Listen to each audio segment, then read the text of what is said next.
और चलो सबको good evening, very good evening. चलो जल्दी से लाइव आइए जो अभी तक लाइव नहीं आए। अभय जी आ चुके हैं, अक्षराज आ चुके हैं, अनीश आ चुके हैं, संदीप कुमार, हिमांशी शुक्ला आ चुकी हैं, प्रियंका आ चुकी हैं, शायद खान, सदरिय आलम, राहुल मिश्रा, शुभम कुमार, ज्योति जांगीड़, ओके, पूनम राखीवाला। चलिए तो good evening everyone, good evening. कैसे हैं आप सब लोग? रोहित राजकुमार जी गुड इवनिंग बेटा। रोहित अटल गुड इवनिंग। मैं अच्छी हूं, आप बताइए आप कैसे हैं? एक कह रहे मैम कुछ दिखाई नहीं दे रहा। मैं स्क्रीन पे हूं, मैं दिखाई नहीं दे रही इतनी बड़ी सी। हाँ चलो स्टार्ट करें फिर आज की क्लास। कल आपके बैच में क्लास नहीं हो पाई थी क्योंकि मुझे बहुत तेज जुकाम हो रखा है। आप अभी भी देख रहे होंगे मेरी आवाज थोड़ी सी आपको अजीब सी लग रही होगी, है ना? तो ठीक है, तो कल आपके बैच में क्लास इसलिए नहीं हो पाई क्योंकि कल बहुत ज्यादा जुकाम था, गले वाला पार्ट पूरा चौक हो रखा था, आवाज निकल नहीं रही थी, इसलिए मेरी कल क्लास नहीं हो पाई। तो आज से हम एक नया चैप्टर शुरुआत करना है क्योंकि लास्ट क्लास में हमारा एक पुराना चैप्टर फिनिश हो गया था। ठीक है, चलो रोहित राज हिस्ट्री की क्लास, ठीक है हम बोल देंगे, हम देखेंगे रोहित राज इस पर। ठीक है, चलो फिर स्टार्ट करें आज की क्लास, की जाए स्टार्ट। मैम एसएससी जीडी का टेस्ट पेपर रात को 10 बजे ओपन नहीं हुआ था बेटा, सुबह 8 बजे से लेकर रात के 8 बजे तक की टाइमिंग थी उसमें। और इस बार थोड़ा सा प्रॉब्लम भी हो गया था जीडी के पेपर में, हमने हिंदी और इंग्लिश के क्वेश्चन एक साथ डाल दिए थे क्योंकि इसमें हिंदी और इंग्लिश दो लैंग्वेज होती है ना, आपको एक चूज करनी होती है। एक्चुअली थोड़ा सा फर्स्ट एक्सपीरियंस था, हल्का सा थोड़ा सा चेंज हो गया था, लेकिन कोई बात नहीं। एक कह रहे मैम केमिस्ट्री की क्लास कब से होंगी? बहुत जल्दी हो जाएंगी, आफ्टर दिवाली। अब तो दिवाली के बाद डेली आपका केमिस्ट्री का एक क्लास डेली होने वाला है। मैंने प्लान किया है कि दिवाली के बाद आपका एक टाइम पर आपका केमिस्ट्री की क्लास चलाएंगे। ठीक है, चलो स्टार्ट करें फिर आज की क्लास। हाँ मैम टेस्ट कब होते हैं हमें पता ही नहीं लगता है। कैसी बातें करते हो यार, टेस्ट का आपको मालूम ही नहीं चलता है? टेस्ट का मैं पूरा अनाउंस करती हूँ हर जगह, मैं अपने इंस्टाग्राम पर, फेसबुक पे, हर जगह मैं अपडेट भी करती हूँ, उसके बाद भी आपको मालूम नहीं चलता है तो फिर वो तो आपकी प्रॉब्लम है, वो तो आपकी प्रॉब्लम है। फिर देखा करो आप थोड़ा सा। हाँ जी, दिवाली के बाद केमिस्ट्री की क्लासेस आपके बैच में स्टार्ट कर दी जाएंगी, है ना? चलो, क्या मेरा कमेंट नहीं जा रहा है? विपुल कुमार बिल्कुल कमेंट जा रहा है। एक कह रहे हैं राहुल जी क्या ये लाइव क्लास है? बिल्कुल ये लाइव क्लास है।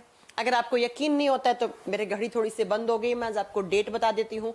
आज है 26 अक्टूबर, 26 है ना, 26 अक्टूबर है, ट्यूसडे या मंगलवार है। अब बताइए, फिर भी लाइव क्लास आपको नहीं यकीन हो रहा है तो मैं इसमें क्या कर सकती हूँ? चलो फिर स्टार्ट करते हैं आज की क्लास। और आज से मैंने जैसा आपको कहा था कि एक नए चैप्टर की शुरुआत करेंगे। और कौन सा चैप्टर? एक ऐसा चैप्टर जिसके वनडे एग्जाम्स में हर एक एग्जाम में क्वेश्चन आते हैं। ऐसा वो कौन सा चैप्टर है? उस चैप्टर का नाम है ह्यूमन डिजीज। ह्यूमन डिजीज ऐसा चैप्टर है बच्चों, कोई भी। अच्छा, आप लोगों से एक चीज शेयर करनी है, चलो बाकी सब भाड़ में जान दो, पढ़ते रहेंगे। पहले कल पीसीएस का एग्जाम हुआ और उसके क्वेश्चन आप लोगों से पूछे जाएंगे क्योंकि आपके बैच में तो मैं पूछ सकती हूँ। क्यों पूछ सकती हूँ? क्योंकि हाँ जी, पाकिस्तान जीत गया मैच। बड़ी दुख की बात है, मुझे बड़ा दुख हुआ। एक दिन तो मैं थोड़ा सा डिप्रेशन में ही चली गई थी पूरी, लेकिन कोई बात नहीं। At the end of day दो टीम है तो एक को जीतना है, एक को हारना है। कभी तो पड़ोसी देश को भी जीतना चाहिए ना, नहीं तो आदत कैसे लगेगी जीत की, बेचारे कब से हारते रहेंगे। सुनो प्यारे बच्चों, चैप्टर बाद में स्टार्ट करेंगे। यूपी पीसीएस का एग्जाम हुआ था, कोई ऐसा बच्चा जिसने एग्जाम दिया हो? पहले ये बताओ, कोई ऐसा बच्चा है आपकी क्लास में जिसने एग्जाम दिया हो? अब मैं आपको यूपी पीसीएस के एग्जाम के क्वेश्चंस के पेपर क्वेश्चंस बताने वाली हूँ। और ऐसे क्वेश्चन आए हैं, आप लोगों से पूछूंगी, अगर गलत बताया ना, क्योंकि मैंने बहुत पढ़ा दिया आपको, आप लोग तो आंसर कर सकते हो, कुछ क्वेश्चन के आंसर आप लोग कर सकते हो। फिर आगे बात करते हैं। चलो आइए फिर स्टार्ट करते हैं यूपी पीसीएस के एग्जाम के क्वेश्चंस। यहां से आपसे डिस्कस करना चाहती हूं मैं। आइए चलो स्टार्ट करें फिर। देखो 2-4 क्वेश्चन है जो आप पढ़ाए हुए आप पढ़ा भी सकते हो।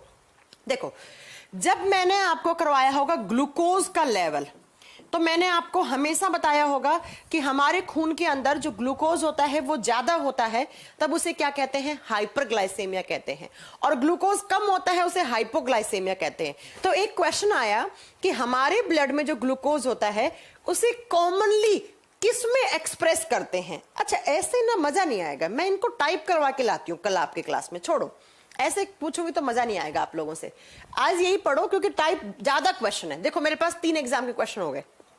एक अभी पेपर हुआ था पटवारी का राजस्थान में, उसके सारे साइंस के क्वेश्चन लेकर आऊंगी, कल आपकी क्लास में डिस्कस करती हूँ आप लोगों से। मैं टाइप करवा लेती हूँ, ऐसे पढ़ाने में मजा नहीं आएगा, है ना। दूसरा पटवारी के साथ यूपी पीसीएस। देखो अगर पीसीएस के एग्जाम के क्वेश्चन दे रहे हो ना, अच्छे से लगा रहे हो आप, तो समझ लो आपके लिए छोटे मोटे एग्जाम तो हलवा ही है। एक अभी लोअर पीसीएस का एग्जाम हुआ था, है ना। इन तीनों एग्जाम के मेरे पास क्वेश्चन पेपर हैं, सारे मैं आज टाइप करवाती हूँ टाइपिस्ट से। ऐसे मोबाइल से पढ़ने में ना मजा नहीं आएगा आप लोगों को, ठीक है। आप लोग कल बताओगे, आंसर दोगे, और फिर आपसे जो नहीं होगा वो मैं आपसे डिस्कस करूंगी। डिस्कस करने का रीजन यही है कि भैया आपको मालूम तो चले कि कौन से एग्जामिनेशन में किस टाइप के क्वेश्चन पूछे जाते हैं। और आप जो पढ़ रहे हो, आपकी मैडम जो पढ़ा रही है, आपके सर जो पढ़ा रहे हैं, वो आप लोगों के काम का है या नहीं है। एग्जाम में उस टाइप के क्वेश्चन आते हैं कि नहीं आते हैं, है ना। शायद आप ऐसे, इसलिए मैं आपको कल ये सारे एग्जाम के क्वेश्चन पेपर लेकर आऊंगी। कल बताऊंगी बेटा आप लोगों को कि मजाक नहीं होता है। कुछ लोग बोलते हैं ना कि इतना डिटेल में किस एग्जाम में क्वेश्चन आते हैं, कल आपको मालूम चलेगा। चलो तो आज मैं टाइप करवा लेती हूँ थोड़े से, और कल मैं आपको डिस्कस करूंगी आपके क्लास में। अगर आप पीसीएस के एग्जाम के पेपर के क्वेश्चन आप लगा पा रहे हो, तो जीडीवीडी एग्जाम तो छोटे मोटे एग्जाम में आप ऐसे ही टिक करके आ जाओगे, इनमें कोई लेवल नहीं आता है क्वेश्चन का। एक मैम मैंने तो, अच्छा ठीक है, हाँ क्वालिटी का ऑप्शन बहुत जल्दी हो जाएगा मैम। टेस्ट सीरीज, चलो पहले क्लास पढ़ते हैं, फिर क्लास के लास्ट में आपको टेस्ट सीरीज के बारे में बात बताएंगे। आओ यहां पर, चलो पहले चैप्टर स्टार्ट करते हैं। और कल की क्लास में ये सारे एग्जाम के मुझे पेपर डिस्कस करने हैं आपसे। साइंस का क्वेश्चन वाला सारा पार्ट मुझे करवाना है। चलो ठीक है, याद हो रहेगा मुझे। आओ आज से नए चैप्टर की शुरुआत करते हैं। ह्यूमन डिजीज, हिंदी में इसे बोलते हैं, ह्यूमन का मतलब होता है मानव रोग। अब कभी कभी मैं पढ़ा जाती हूँ ह्यूमन डिजीज, और 2-3 बच्चों के फोन आते हैं, मैम ने तो एनिमल डिजीज करवाई नहीं। अरे उल्लू, एनिमल डिजीज लिखा हुआ आपके सिलेबस में या लिखा हुआ ह्यूमन डिजीज, बात एक ही है। आपको एनिमल में ह्यूमन डिजीज ही पढ़नी है। तो चाहे आप चैप्टर को नाम दे दो एनिमल डिजीज, और चाहे आप बोल दो ह्यूमन डिजीज, बात एक ही है, ठीक है। मानव रोग या जंतु रोग, आप एनिमल में हमें ह्यूमंस के पढ़ने होते हैं। जब हम बात करते हैं ह्यूमन डिजीज की, सबसे पहले डिजीज होता क्या है। अगर मैं आपसे पूछूं कि व्हाट इज डिजीज, रोग क्या है, बीमारी क्या है। रोग या बीमारी किसी भी टाइप का हो सकता है। देखो बच्चों, WHO क्या कहता है। आप WHO की फुल फॉर्म तो जानते होंगे, इसका हेडक्वार्टर कहां है, कब स्टैब्लिश किया गया, ये सारी चीजें तो आप करंट अफेयर में पढ़ो, मैं नहीं पढ़ाऊंगी, ठीक है। वर्ल्ड हेल्थ ऑर्गेनाइजेशन का क्या मानना है कि कोई एक इंसान तभी फिट है जब वो मेंटली फिट है। मेंटली का मतलब है मानसिक तौर पे, फिजिकली का मतलब है शारीरिक तरीके से, फिजिकली का मतलब है शारीरिक रूप से, प्लस सोशली, और सोशली का मतलब है सामाजिक तरीके से।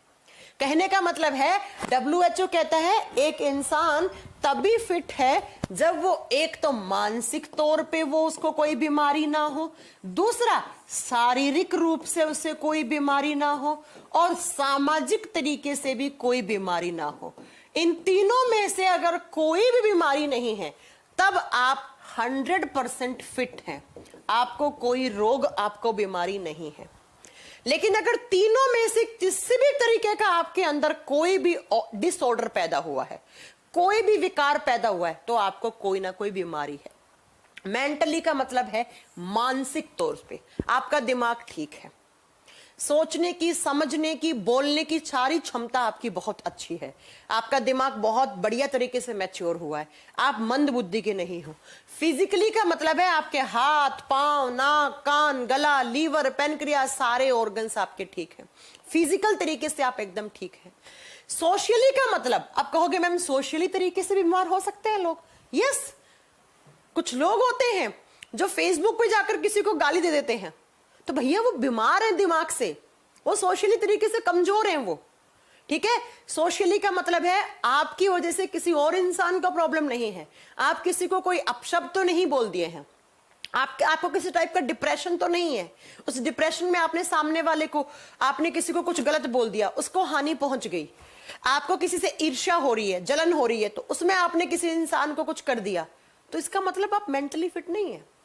अगर आप मेंटली फिट हैं तो आप सोशली भी फिट रहेंगे।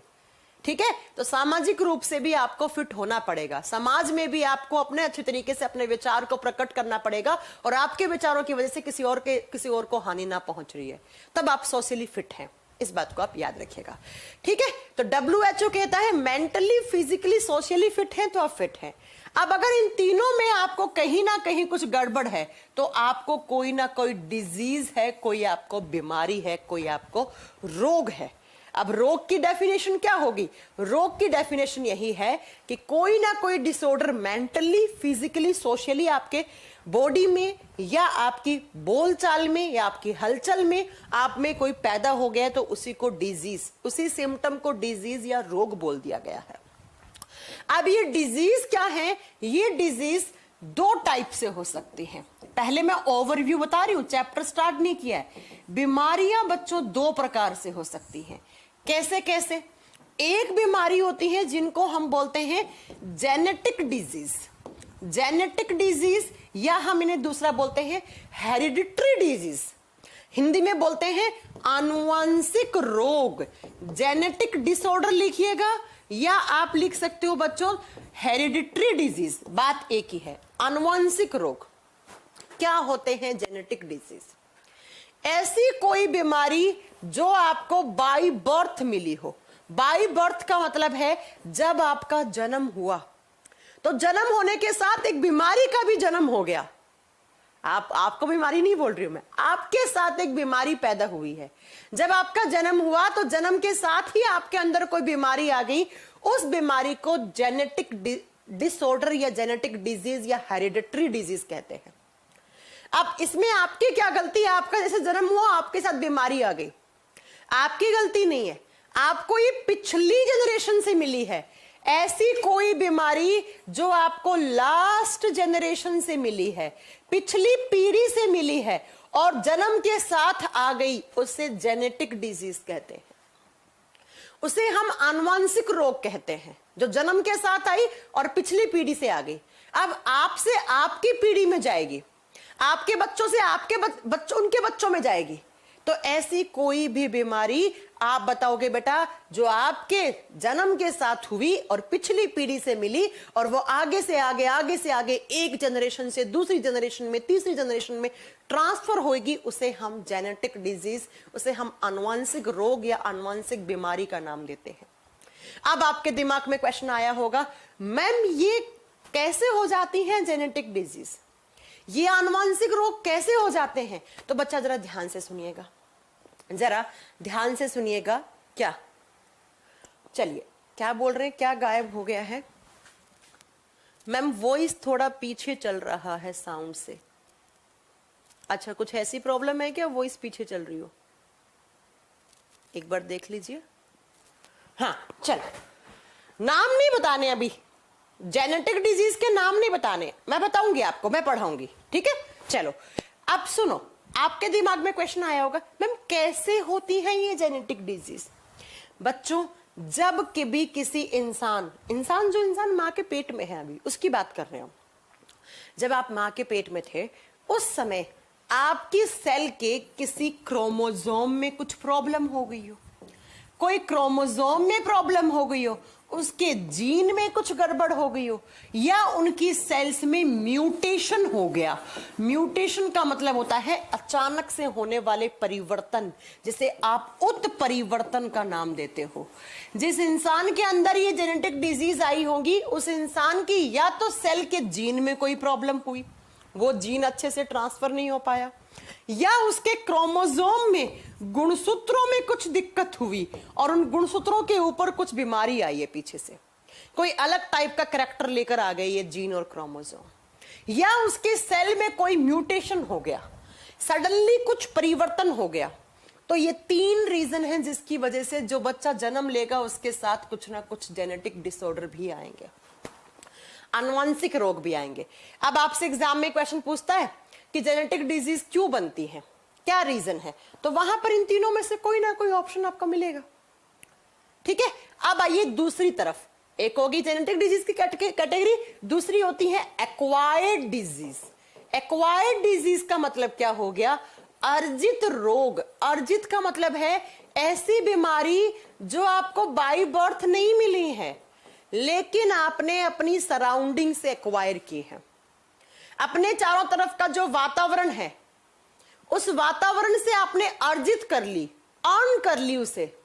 तो इस बीमारी को क्या कहते हैं हम? इसे एक्वायर्ड डिजीज, जो बाय बर्थ नहीं थी, जन्म हुआ तब नहीं थी, लेकिन जन्म के बाद हो सकती है, 2 घंटे बाद हो सकती है, 4 घंटे बाद हो सकती है, 4 दिन बाद हो सकती है, 4 साल बाद होती है, 40 साल बाद हो सकती है आपको।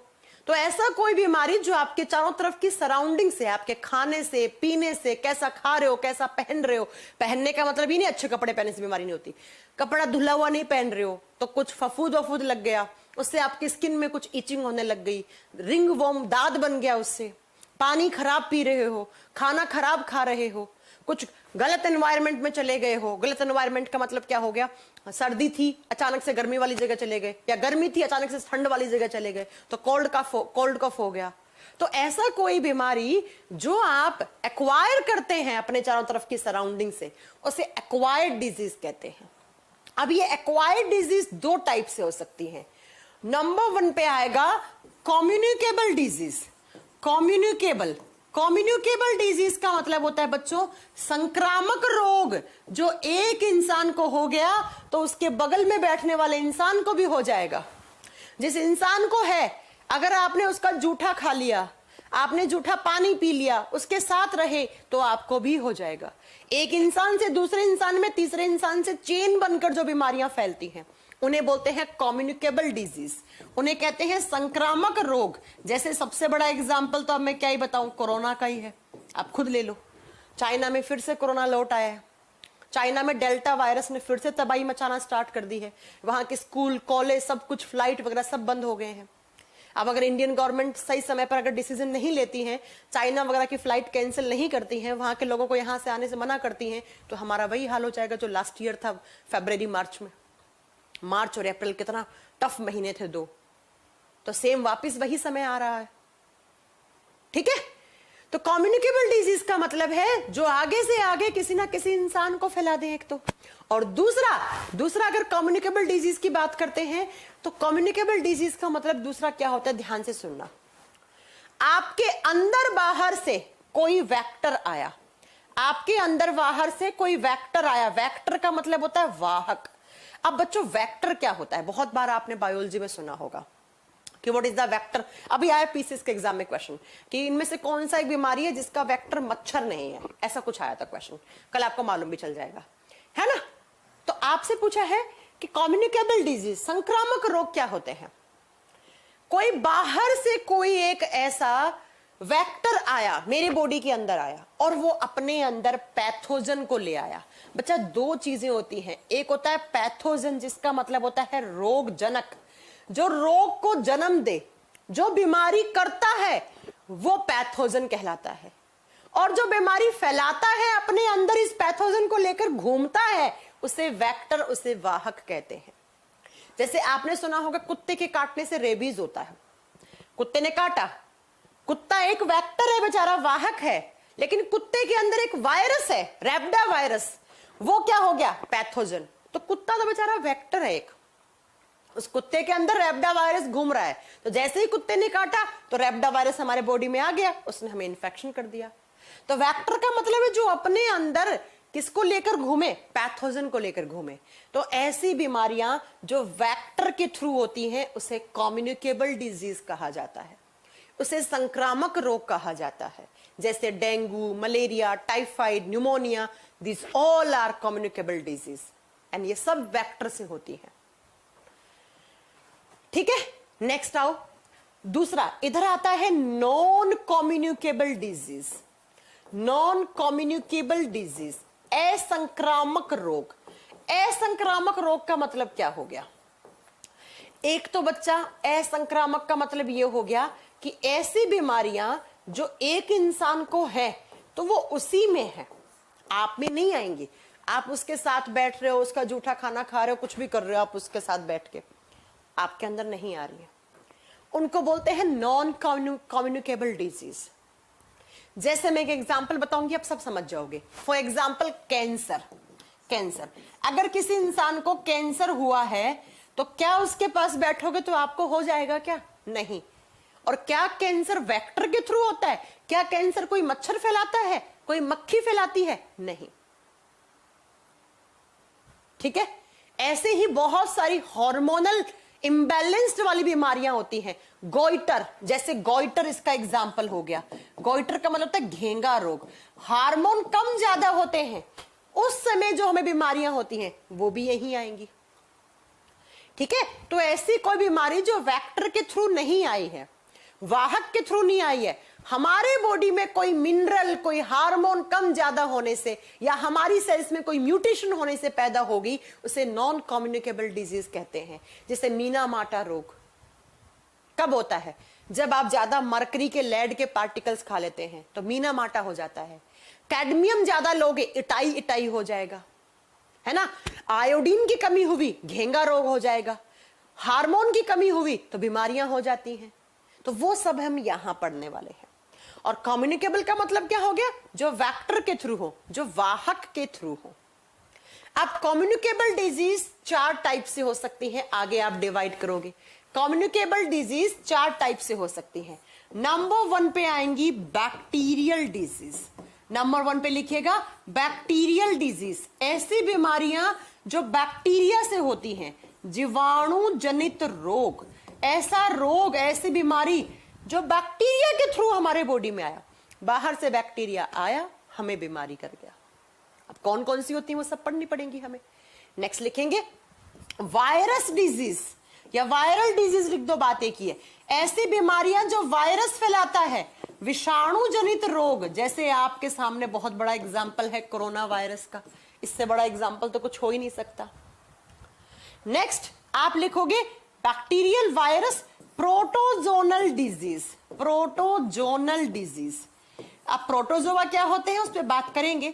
ऐसी बीमारियां जो प्रोटोजोआ करते हैं। कौन करते हैं? प्रोटोजोआ जनित रोग, जो प्रोटोजोआ की इंफेक्शन से होती हैं।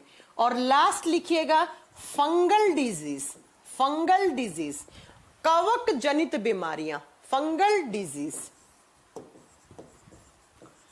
कवक जनित रोग, ये होगी सारी बीमारियां। ये बीमारियां वेक्टर के थ्रू आती हैं,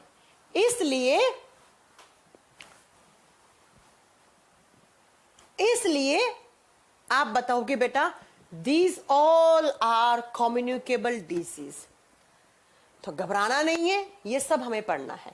देखो बच्चों, इस चैप्टर के अंदर मैं कुछ ऐसी इमेज दिखाऊंगी, कुछ ऐसी फोटोज दिखाऊंगी जो आप लोग देखकर घबरा भी सकते हो, लेकिन घबराना नहीं है। वो बीमारी है, मुझे पढ़ाना पड़ेगा, मेरा ड्यूटी है। ऐसा मत सोचिए कि मैम कैसी कैसी इमेजेस ला रही है, मुझे पढ़ाना पड़ेगा, ठीक है। और आपको थोड़ा सा दिल पक्का करके पढ़ना ही पड़ेगा। चलो, तो bacterial disease, virus disease, प्रोटोजोनल disease, fungal disease. अब वापस से पूरा एक फ्लो चार्ट वापस खोज लेते हैं कि हम कैसे कैसे क्या क्या बीमारियां पढ़ेंगे। देखो, यहां पर पढ़ेंगे ऐसी बीमारियां जो हमें लास्ट जनरेशन से मिली है, दीज आर जेनेटिक डिसऑर्डर। यहां क्या पढ़ेंगे कम्युनिकेबल डिजीज में? जो वेक्टर के थ्रू आई है, वाहक के थ्रू आई है, बैक्टीरिया, वायरस, प्रोटोजोनल, फंगल। यहां पढ़ेंगे हमारे बॉडी में किसी चीज की कमी से, किसी चीज के ज्यादा होने से बीमारियां हो जाती हैं, वो यहां पढ़ेंगे नॉन कम्युनिकेबल। ठीक है। अब सबसे पहले पढ़ेंगे हम कम्युनिकेबल डिजीज, ये पहले पढ़ेंगे क्योंकि ज्यादा है ये। ठीक है। तो 1 नंबर पे डाल के लिखिएगा कम्युनिकेबल डिजीज, संक्रामक रोग। और उसमें भी कौन सी? पहले पढ़ेंगे बैक्टीरियल डिजीज, पहले पढ़ेंगे बैक्टीरियल डिजीज। लेकिन उससे पहले मैं कुछ बैक्टीरिया के बारे में आपको बातें बताना चाहती हूं जो एग्जाम में आती है। मैं आप लोगों से एक क्वेश्चन पूछना चाहती हूं, मुझे ये बताओ, क्या सारे बैक्टीरिया खराब होते हैं? हाँ, क्या सारे बैक्टीरिया खराब होते हैं? नहीं होते हैं। अगर सारे बैक्टीरिया खराब होते तो दही के अंदर बहुत सारे बैक्टीरिया होते हैं, तो वो क्यों खाते हो आप फिर? नहीं, कुछ अच्छी बैक्टीरिया होती है, कुछ खराब बैक्टीरिया होती है। There are some good bacterias and there are some bad bacterias. Bacteria अच्छे भी हो सकते हैं, बुरे भी हो सकते हैं। अच्छे का मतलब है जो हमें बीमारी ना करे, बाकी जो कुछ भी करे हमें कोई मतलब नहीं है। और बुरे का मतलब जो हम बीमारी करता है, और बाकी क्या करता है उससे हमें कोई मतलब ही नहीं है। लेकिन याद रखिएगा, वायरस हमेशा ही खराब होते हैं। वायरस कभी अच्छे नहीं होते हैं, ये तो बैड ही होते हैं, तो खराब ही होते हैं। लेकिन वायरस कुछ सर्टन वायरस तो हमेशा खराब होते हैं, लेकिन कुछ सर्टन बैक्टीरियाज अच्छी भी होती हैं। जैसे हमारी लार्ज इंटेस्टाइन में बैक्टीरिया होती हैं, मैंने आपको डाइजेस्टिव सिस्टम में पढ़ाया होगा, नहीं पढ़ाया होगा तो आगे पढ़ाऊंगी। इकोलाई बैक्टीरियाज होती है, वो अच्छी होती हैं। तो बैक्टीरिया कुछ अच्छी भी होते हैं, कुछ बुरे भी होते हैं, लेकिन वायरस हमेशा ही खराब होते हैं, ये अच्छी नहीं होते हैं कभी। अब जब मैं बैक्टीरिया की बात करती हूं तो बच्चों कुछ बातें सुनते जाइएगा, क्योंकि जो एग्जाम में आती है सिर्फ वो बताऊंगी मैं। बैक्टीरिया क्या है? बैक्टीरिया माइक्रोब्स है। माइक्रोब्स का मतलब क्या है? सूक्ष्म जीव है, इतने छोटे जीव जिन्हें आप नेक्ड आई से नहीं देख सकते। कभी बैक्टीरिया देखा है? इस कमरे में पता नहीं न जाने कितने हजारों बैक्टीरिया होंगे, लेकिन मुझे थोड़ी दिख रहे हैं, क्योंकि ये क्या होते हैं? ये बहुत छोटे होते हैं। इन्हें देखने के लिए इलेक्ट्रॉन माइक्रोस्कोप चाहिए आपको, इलेक्ट्रॉन सूक्ष्मदर्शी चाहिए। अगर वो नहीं है तो आप नहीं देख सकते। तो बैक्टीरिया क्या है? माइक्रोब है। क्या मैम बैक्टीरिया लिविंग है? यस, बायोलॉजी के इंट्रोडक्शन में पढ़ाया था, बैक्टीरिया के अंदर सेल होती है तो हमें बैक्टीरिया को लिविंग बोलना पड़ेगा, आपकी मजबूरी है, इसे सजीव बोलना पड़ेगा। लेकिन कैसा लिविंग? ये एक लोअर क्लास एनिमल माने जाते हैं। एक होते हैं अपर क्लास के एनिमल, जैसे हम लोग हैं, गाय भैंस घोड़ा बकरी प्लांट, हम लोग होते हैं अपर क्लास के एनिमल्स, जिनकी सेल बहुत ज्यादा मैच्योर हो गई, वो अपर क्लास के एनिमल हैं। जिनकी सेल ज्यादा मैच्योर नहीं हो पाई, विकसित नहीं हो पाई, उसे क्या बोलते हैं? आप बताओगे, लोअर क्लास एनिमल बोलते हैं। तो बैक्टीरिया लिविंग है, सजीव है, क्योंकि बैक्टीरिया के अंदर सेल होता है बेटा, इसलिए बैक्टीरिया लिविंग है। दूसरा रीजन क्या है बैक्टीरिया को लिविंग कहने का? बैक्टीरिया के पास जेनेटिक मटेरियल भी होता है, और साइंस यही तो कहती है, ऐसा कोई भी जीव जिसके पास आनुवंशिक पदार्थ है, जेनेटिक मटेरियल है, और दूसरा आप बता दोगे जिसके पास सेल है, तो वो लिविंग है। तो बोलना पड़ेगा हमें बैक्टीरिया को लिविंग, आपकी मजबूरी है। ठीक है? दिख नहीं रहा है, दिख क्यों नहीं रहा है? बोर्ड पे तो बिल्कुल सही चल रहा है। ये कौन से महानुभव हैं जो ये कहना चाह रहे हैं कि दिख नहीं रहा है? ऐसा कैसे हो सकता है कि दिख नहीं रहा है? सारी प्रॉब्लम आपकी क्लास में आती है या आप लोग मजे लेने आते हो? कितना क्लियर चल रहा है, सब ओके है, लेकिन आदत पड़ गई है आप लोगों को कमियां निकालने की, है ना? आदत पड़ गई है आप लोगों को कमियां निकालने की। बिल्कुल 100% सही क्लास चल रही है। बैक्टीरिया माइक्रोब्स होते हैं, सूक्ष्म जीव होते हैं, और इनकी जो सेल है, इनके अंदर सेल होता है और सेल के अंदर जेनेटिक मटेरियल है, इसलिए बैक्टीरिया को लिविंग बोलना पड़ेगा। अब आप लोग मुझे बताओगे कि बैक्टीरिया की डिस्कवरी किसने की थी? मैं पढ़ा चुकी हूं, बायोलॉजी के इंट्रोडक्शन में बताया था कि हु डिस्कवर फर्स्ट बैक्टीरिया। हाँ जी, बताइएगा कि बैक्टीरिया की खोज किसने की थी सबसे पहले? बैक्टीरिया की खोज की थी सर एंटोनी वॉन ल्यूवेनहोक ने। ये पढ़ाया था ना मैंने बायोलॉजी के इंट्रोडक्शन में। हाँ जी, हाँ, सब कुछ क्लियर चल रहा है, एकदम सब क्लियर है। एंटोनी वॉन ल्यूवेनहोक ने सबसे पहले बैक्टीरिया की खोज की थी, ये मैंने पढ़ाया था। एंटोनी वॉन ल्यूवेनहोक ने सबसे पहला बैक्टीरिया खोजा था। अब आप कहोगे मैम उस बैक्टीरिया का नाम क्या था? उसका नाम नहीं था, बस खोजा था, बैक्टीरिया की सेल देखी थी सबसे पहले। तो एंटोनी वॉन ल्यूवेनहोक ने सबसे पहले बैक्टीरिया की खोज की, इसीलिए हम बैक्टीरिया, आप जो एंटोनी वॉन ल्यूवेनहोक हैं, इनको फादर ऑफ माइक्रोबायोलॉजी कहते हैं। बेटा ये जो माइक्रोब्स होते हैं ना, जैसे फॉर एग्जाम्पल बैक्टीरिया, बैक्टीरिया का मतलब जीवाणु, फॉर एग्जाम्पल वायरस का मतलब विषाणु, फॉर एग्जाम्पल फंगी, कवक हो गए, ये सब होते हैं माइक्रोब्स।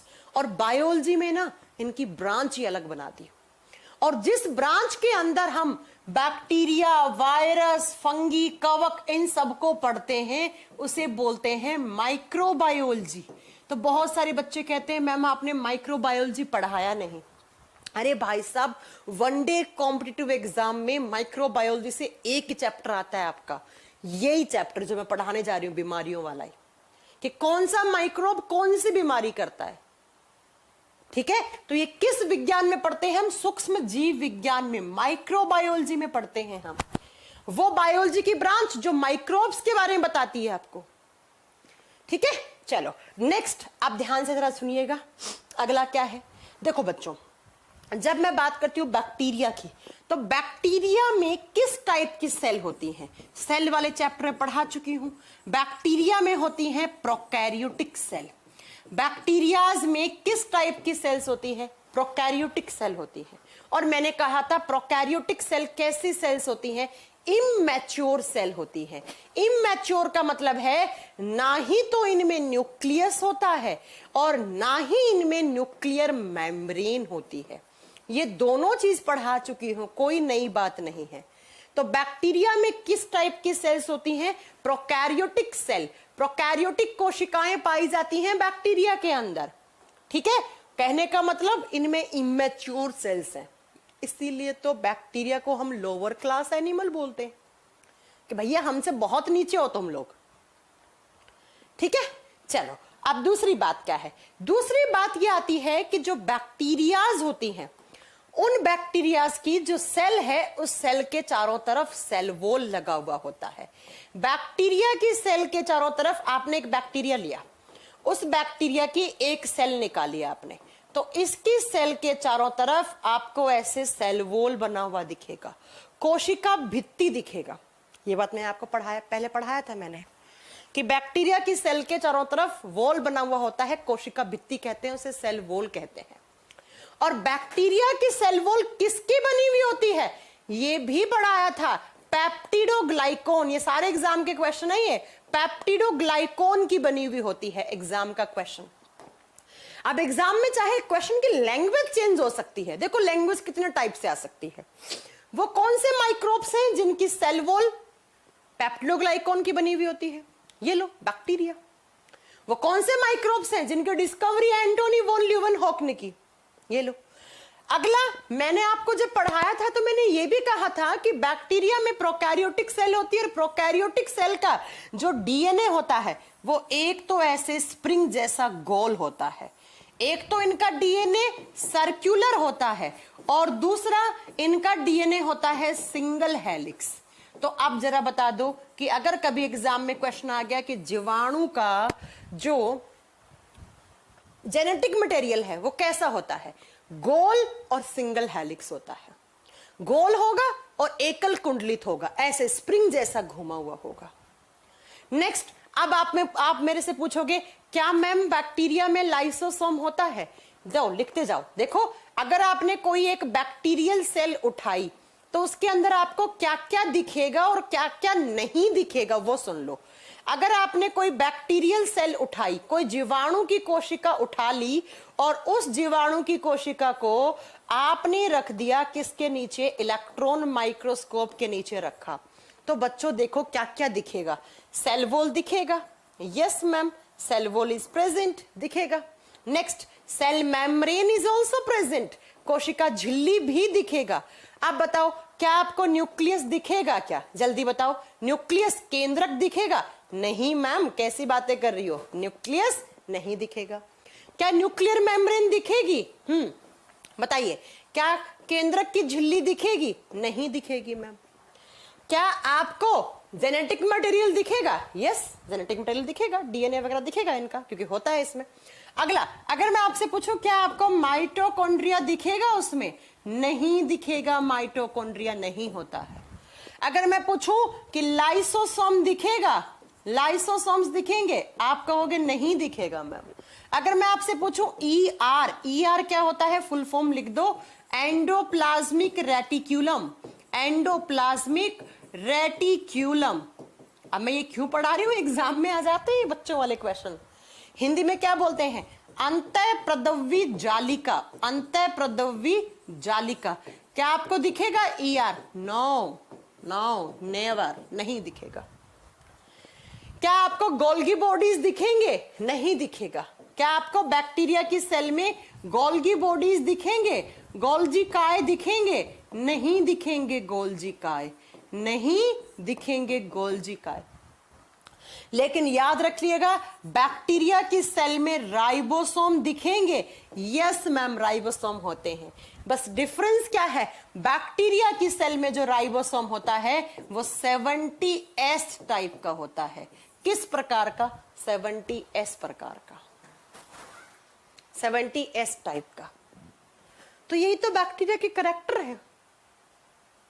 और एक क्वेश्चन और बताया था मैंने, बैक्टीरिया की जो सेल वॉल होती है उसे हम कलर करते हैं, उसे हम रंग देते हैं। किस स्ट्रेन से? ग्राम स्ट्रेन से। ग्राम स्ट्रेन एक डाई होती है जिस डाई से किसी भी जीवाणु की कोशिका भित्ति को रंग दिया जाता है। अब रंगने के बाद जो बैक्टीरिया पर्पल कलर के दिखते हैं, 2000 ग्राम पॉजिटिव बैक्टीरिया, जो पिंक देखते हैं वो ग्राम नेगेटिव बैक्टीरिया। ये लो, ये सारे बैक्टीरिया से क्वेश्चन बन सकते हैं एग्जाम में। सबसे छोटी बैक्टीरिया का नाम बताया था, माइकोप्लाज्मा। बताओ बताया था या नहीं बताया था? सबसे छोटी बैक्टीरिया कौन सी होती है? माइकोप्लाज्मा होती है। माइकोप्लाज्मा का दूसरा नाम पीपीएलओ या एमएलओ। पीपीएलओ या एमएलओ,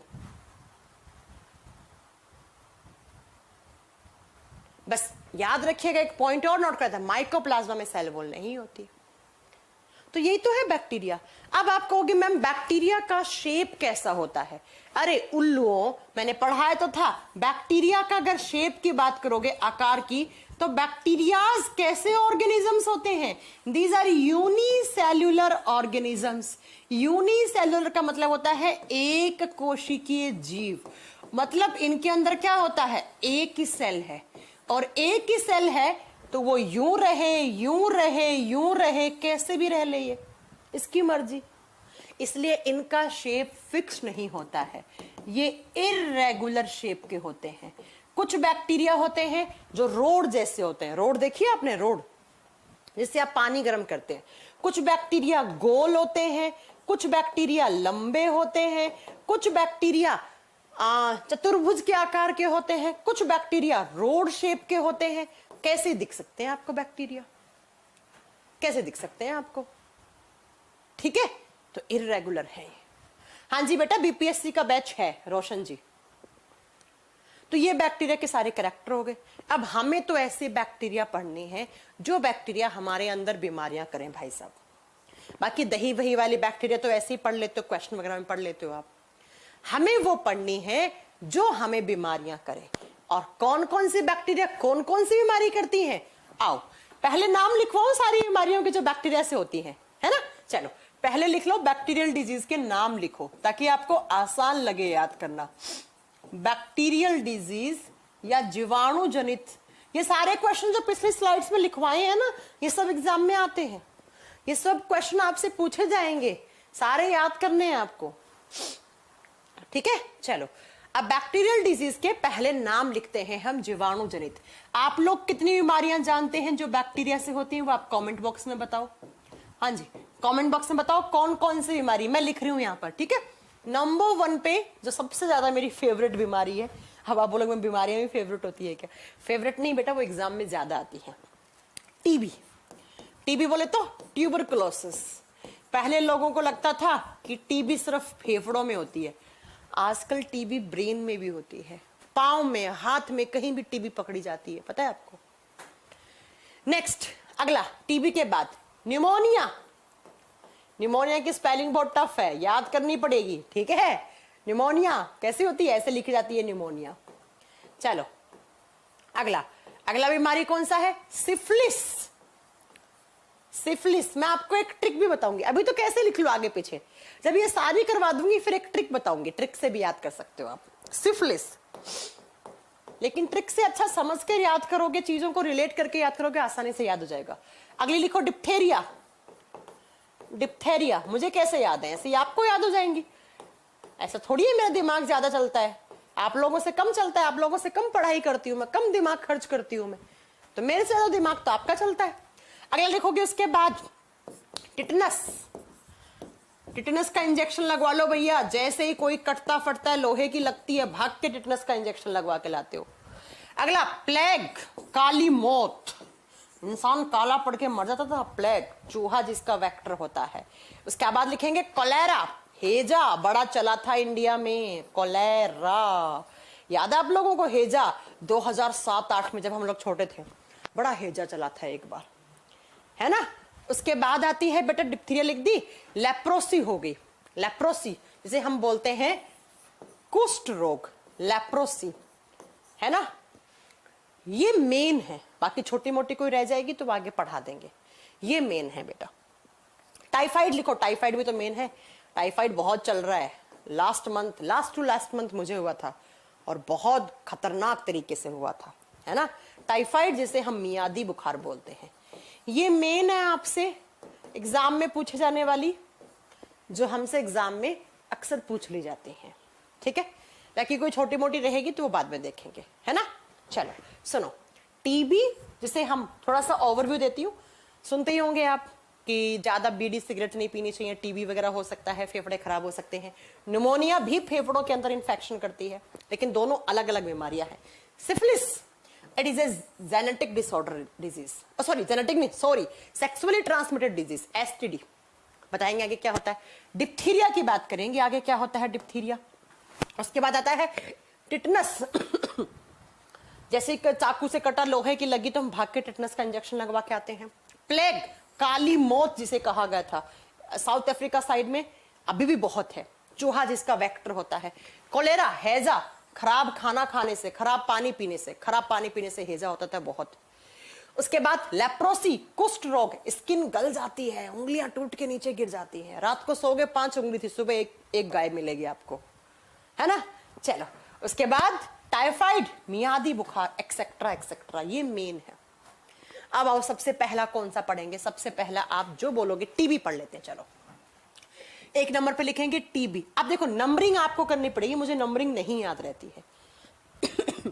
नंबरिंग आपको याद करनी पड़ेगी, आप अपने आप नंबर कर लगा लीजिएगा प्लीज करके। ट्यूबरकुलोसिस, ट्यूबरकुलोसिस हिंदी में बोलते हैं क्षय रोग, क्षय रोग, टीबी या टीबी बोलते हैं अपन, ट्यूबरकुलोसिस।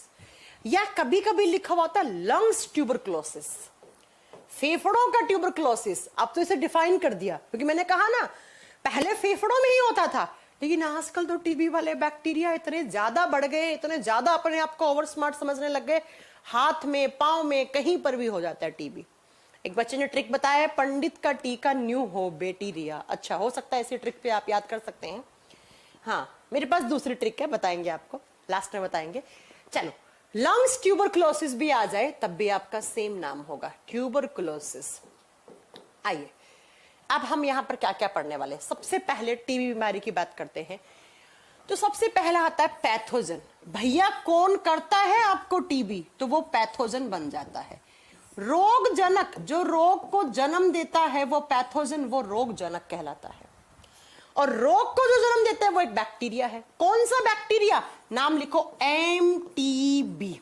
एमटीबी इसका फुल फॉर्म होता है Mycobacterium, Mycobacterium tuberculosis bacteria, Mycobacterium tuberculosis bacteria, ये इसका फुल फॉर्म है। अब हिंदी मीडियम वाले बच्चों सेम नाम है, बस माइकोबैक्टीरियम ट्यूबरकुलोसिस जीवाणु लिख देना हिंदी में, बाकी सेम नाम है बेटा, ठीक है, बाकी सेम नाम है इसका। अब जब हम बात करते हैं इस टीबी की, ये पैथोजन है, ये आएगा हमारे बॉडी में, बीमारी होगी इससे, ये अंदर जाके इन्फेक्शन करेगा। किसके थ्रू आएगा, ये आएगा वेक्टर के थ्रू। अब इसका वेक्टर कौन है, इसका वाहक कौन है बच्चों, ये कैसे भी आ सकते हैं। ये बैक्टीरिया एयरबोर्न बैक्टीरिया होते हैं, और एयरबोर्न का मतलब समझते हो, ये हवा में रहते हैं, और जो हवा में आ जाए तो भैया आप सांस लेना थोड़ी बंद कर देंगे, लेकिन जनरली उसी एयर में रहते हैं जहां पर कोई टीबी वाला पेशेंट होता है। इसलिए तो आपने देखा होगा बेटा कि जब कभी भी आप टीबी वाले पेशेंट से मिलने जाते हैं हॉस्पिटल में, तो इनका अलग से एक वार्ड, अलग से कमरा बना रखा है इनका, और जो जाता है वो मास्क लगाकर और हाथ में ग्लव्स वगैरह पहन के जाता है। बिकॉज टीबी वाला बैक्टीरिया, अगर उस जिस इंसान ने कहीं खांसा है, खांसने से उसकी ड्रॉपलेट बाहर निकली, छींका है, छींकने से उसके चारों तरफ की जो एयर है उसमें टीबी वाले बैक्टीरिया ज्यादा है, बिकॉज ये ड्रॉपलेट के थ्रू भी फैल सकता है। ड्रॉपलेट समझते हो, मतलब जो छींकना खांसने के समय आपके जो सलाइवा की ड्रॉप्स निकलती हैं, जो लार की ड्रॉप्स निकलती हैं, उसमें भी ये बैक्टीरिया होता है, ठीक है। तो ये सलाइवा के थ्रू फैल सकता है। अगर आपने उस इंसान का जूठा पानी पिया तो पानी में भी ये बैक्टीरिया रह सकते हैं। अगर आपने उसका जूठा खाना खा लिया फूड वगैरह ले लिया उसका जूठा हुआ, या उसका हाथ लगा हुआ, या फिर कुछ भी आप समझ सकते हो, मतलब उसके आसपास के रखी हुई चीजें हैं, तो ये वहां से फैल सकता है। या वहां की कोई मिट्टी विट्टी है, उस मिट्टी में भी ये बैक्टीरिया हो सकते हैं। जब मैंने एयर लिख दिया तो आप समझ जाओ बेटा हर जगह से हो सकते हैं, इसलिए तो खतरनाक है। जो बीमारी हवा से फैलने लग गई फिर तो जीना ही खराब हो जाएगा। कोरोना वायरस है, भगवान ना करे ऐसा हो, वैसे तो हमारा पीछा छूट गया है ऑलमोस्ट कोरोना वायरस से, लेकिन पता नहीं अभी चाइना में फिर से वापस आ रहा, सुनने में यही आ रहा। मैंने न्यूज में भी देखा था, ऐसा नहीं है न्यूज फेक हो सकती है लेकिन थोड़ा बहुत तो हो ही गई ना। तो बेटा अगर हम बात करते हैं कि जो अगर कोरोना वायरस हवा में होता तो मर चुके होते अभी, हम सब खत्म हो चुके होता। अब हवा तो हर कोई, सांस तो हर कोई लेगा ना, ठीक है। तो इसका वेक्टर ये सब हो गया। अब बात करते हैं कि ये बैक्टीरिया क्या करते हैं। ये बैक्टीरिया बेटा माइकोबैक्टीरियम ट्यूबरक्लोसिस बैक्टीरिया आते हैं और आकर सबसे पहले जाते हैं आपके लंग्स के पास, फेफड़ों के पास जाते हैं। 2 फेफड़े हैं, एक लेफ्ट एक राइट, दोनों में जाएंगे और जाकर क्या करेंगे, तो रुकिए हम आपको दिखाते हैं। ट्यूबरक्लोसिस बैक्टीरिया वाला मैंने इमेज लगाया है क्या, है क्या ट्यूबरक्लोसिस? नहीं, ये तो प्लेग वाली है। चलो कोई बात नहीं, मैं तुम्हें बताती हूँ जाकर क्या करेंगे। सबसे पहले इसके सिम्टम्स लिखो इस बीमारी के। जैसे ही आपके फेफड़ों में गए, फेफड़ों का मतलब आपके फुफ्फुस में, फेफड़ों में, लंग्स में, इसके लक्षण क्या आएंगे, इंसान के अंदर क्या क्या सिम्टम्स आएंगे, जिन सिम्टम्स के बिहाफ पे डॉक्टर कहता है कि आपको टीबी हो सकता है। कोल्ड, जुकाम रहेगा, कफ, खांसी रहेगी, उसके अलावा उसको ठंड सी भी लगेगी, चिल्स पड़ेंगे उन्हें, ठंड वगैरह लगेगी। और अगर बहुत ज्यादा दिनों से किसी को टीबी है तो उस इंसान का क्या होगा, जब वो खांसेगा तो खांसने में उसे ब्लीडिंग आ जाएगी।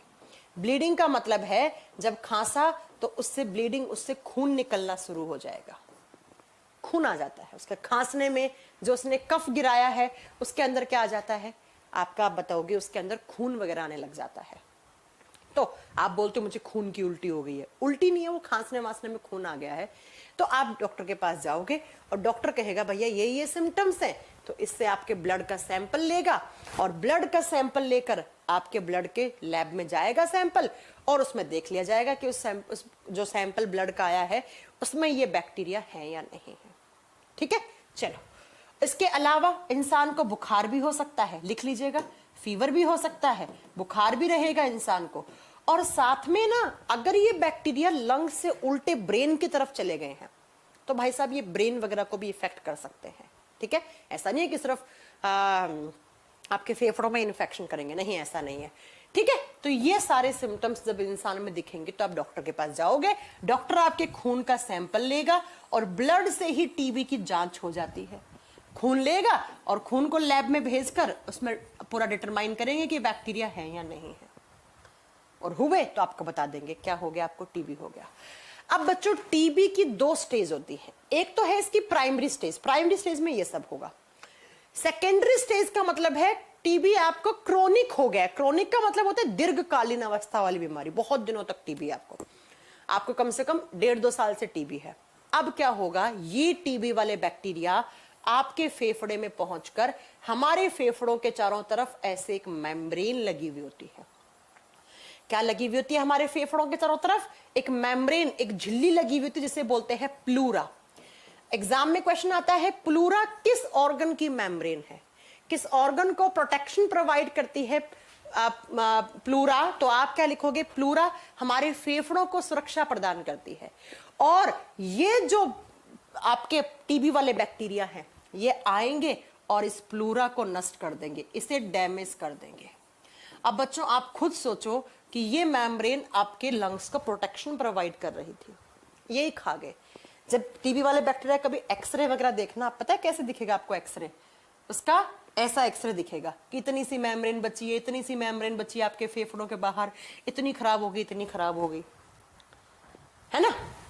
तो लंग्स की मेम्ब्रेन को खराब कर देते हैं। और जब आपके फेफड़ों को प्रोटेक्शन प्रोवाइड करने वाली मेम्ब्रेन ही नहीं बची तो अब आपके फेफड़ों में कुछ बीमारी हो सकती है। फिर धीरे धीरे ये आपके फेफड़ों के अंदर आएंगे और फेफड़ों को गला देंगे एकदम, और अंदर ही अंदर खत्म कर देंगे। जब इंसान सांस लेगा तो उसके चेस्ट वाले पार्ट में बहुत दर्द होगा, सांस प्रॉपर नहीं हो पाएगी, उसको सांसें छोटी छोटी आने लग जाएंगी, टूट टूट कर सांसें आने लग जाएंगी। फिर धीरे धीरे उस इंसान के बॉडी में ऑक्सीजन का लेवल जो है वो डिक्रीज हो जाएगा, और उस इंसान को किसी दिन ऑक्सीजन लेवल की कमी डिक्रीज होने की वजह से उसे हार्ट अटैक भी आ सकता है, उसकी डेथ भी हो सकती है। इसलिए तो खतरनाक बीमारी है।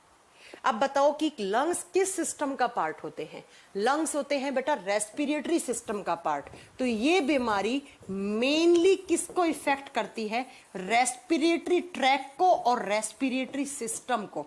रेस्पिरेटरी सिस्टम को इफेक्ट करती है। इस बीमारी में आपका श्वसन तंत्र है वही खराब हो जाता है, और वो बीमारी जिसमें रेस्पिरेटरी सिस्टम ही डिस्ट्रॉय हो जाए तो भाई वो बीमारी तो आपको लेकर ही जाएगी। जैसे कोरोना है, कोरोना में भी क्या होता है? लंग्स में इंफेक्शन होता है। कोरोना वाला वायरस भी आकर क्या करता है? लंग्स को खत्म करता है।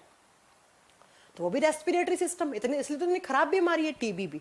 लेकिन प्राइमरी स्टेज पर अगर पता लग जाता है तो डॉक्टर इसके लिए बहुत सारी क्या देते हैं?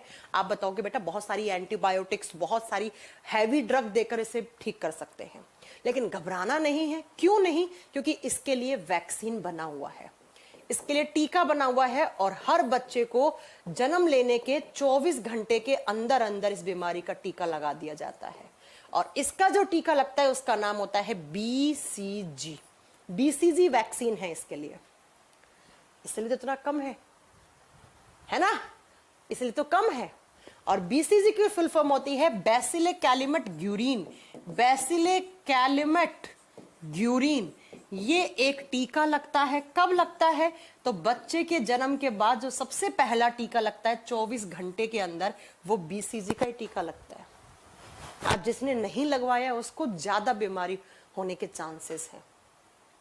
तो आपसे एग्जाम में पूछा जाएगा कि बच्चे को सबसे पहले जन्म लेने के बाद तुरंत बाद का 1-2 घंटे के बाद लगा देना चाहिए कौन सा टीका? 24 घंटे के अंदर बीसीजी का टीका। बीसीजी का टीका किस बीमारी से बचने के लिए? ट्यूबरकुलोसिस, ठीक है, टीबी से बचने के लिए। ये हो गया। अब इसीलिए तो तुम्हें घबराने की बात नहीं है। लेकिन अगर टीका नहीं आता तो क्या होता?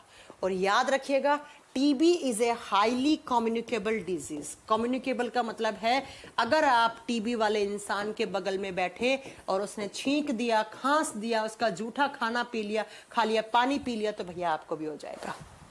तो यह एक संक्रामक रोग है, संक्रामक रोग है, ठीक है। अब आप कहते हैं कि मैम हम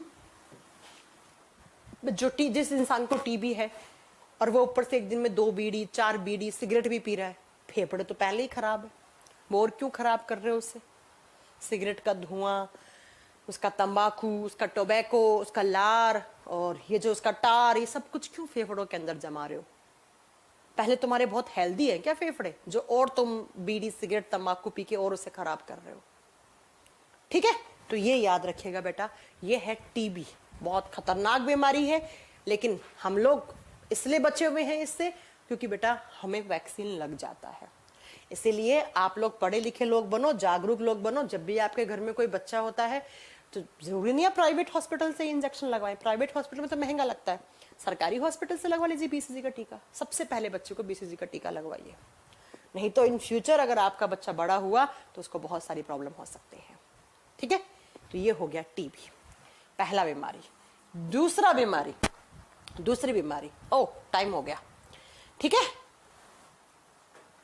बीसीजी का टीका जन्म से पहले नहीं दे सकते बीसीजी का टीका, ठीक है। तो कल हम पढ़ेंगे न्यूमोनिया के बारे में। कल सारी बैक्टीरियल कर लेंगे और वायरस वाली स्टार्ट कर देंगे। तो आज के लिए इतना बहुत है। और अगर आपको कॉन्टिन्यूअसली 1 सप्ताह से ज्यादा खांसी है, खांसी सबसे बड़ा मेन सिम्टम होता है टीबी का। पहले अमिताभ बच्चन जी एक एडवर्टाइजमेंट करते थे कि अगर आपको 2 सप्ताह से ज्यादा खांसी है तो आपको टीबी है, जाके चेक करवाइए। अब तो सरकार ने 1 सप्ताह कर दिया है कि अगर 1 सप्ताह से आपको रेगुलर खांसी आ रही है, कफ आ रहा है, आपके चेस्ट में दर्द हो रहा है, तो कहीं ना कहीं वो टीबी के सिम्टम हो सकते हैं। तो जाकर एक बार अपने खून का सैंपल देकर आइए, आपको टीबी तो नहीं है। तो अगर आपको 1 वीक से ज्यादा, मतलब 7 दिन से ज्यादा लगातार खांसी है तो आपको टीबी हो सकता है। ये आप टीवी में एडवर्टाइजमेंट भी देखते होंगे। पहले 2 सप्ताह थे, लेकिन अब 1 सप्ताह कर दिया है ना। चलो,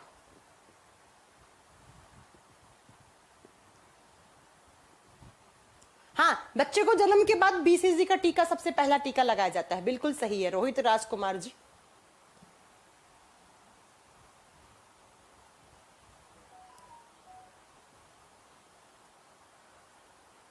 माइको का क्या मतलब बच्चा, जाती है बैक्टीरिया की माइकोबैक्टीरियम, और कुछ मतलब नहीं है माइको का।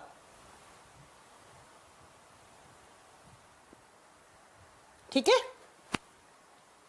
सारी बीमारी पढ़ाऊंगी, चिंता मत करो, सारी बीमारियां जब पूरी बीमारियां हो जाएंगी ना, ये वाली विटामिन वाली हार्मोन वाली मिलाकर कम से कम 300-400 बीमारियां पढ़ा देती हूँ मैं क्लास में। आपको ऐसा लगेगा कि मैं डॉक्टर हूं बस। हाँ, सिफिलिस जेनेटिक्स नहीं होता है बेटा, वो मेरे मुंह से गलत निकल गया। सिफिलिस जेनेटिक नहीं है, एसटीडी, एसटीडी को ना सेक्सुअली ट्रांसमिटेड डिजीज होता है सिफिलिस, वो गलती से निकल गया मुंह से, मैंने फिर मैं ठीक भी तो कर दिया उसे। हाँ जी सत्याजीत, पहले खुली थी लेकिन फिर लॉकडाउन वगैरह की वजह से बंद कर दिया गया बेटा। फेफड़ों में पानी, टीबी में फेफड़ों में पानी नहीं पड़ता है, फेफड़ों में पानी पड़ता है न्यूमोनिया में, न्यूमोनिया में।